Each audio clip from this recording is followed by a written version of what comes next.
అది రోజు మాట్లాడుతున్నాం, రోజు చెప్తున్నాం. ఇది మనం మాట్లాడుకోవాల్సిన విషయం కాదు, ఇప్పుడు సందర్భం కూడా కాదు. సందర్భం వచ్చినప్పుడు మాట్లాడతాం. ప్రస్తుతానికి ఇది ఎన్డీఏ కూటమి. ఏ నిర్ణయమైనా సరే అచ్చెన్నాయుడు ఎక్సో వైజెడ్ నిర్ణయం తీసుకోవడం కాదు, మాట్లాడకూడదు కూడా.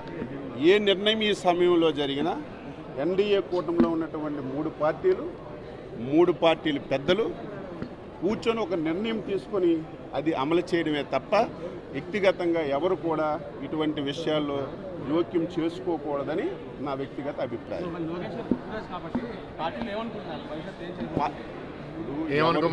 ఎవరు వద్దన్నా ఎవరు కాదన్నా తెలుగుదేశం పార్టీకి చంద్రబాబు నాయుడు గారు తరువాత నాయకుడు లోకేష్ బాబు గారు చిన్న పిల్లల్ని పడుకొని లేపడిగినా,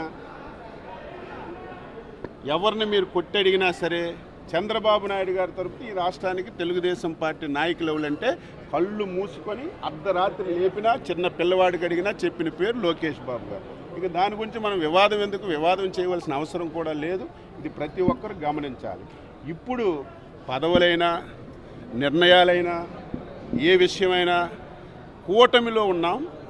ఏదైనా కూటమి పెద్దలు నిర్ణయం చేసింది అమలు చేయాలి తప్ప నాకు మైక్ ముందు పెట్టారని నేను వ్యక్తిగతంగా మాట్లాడడం, ఇంకొకరు వ్యక్తిగతంగా మాట్లాడడం అది మంచి విధానం కాదు.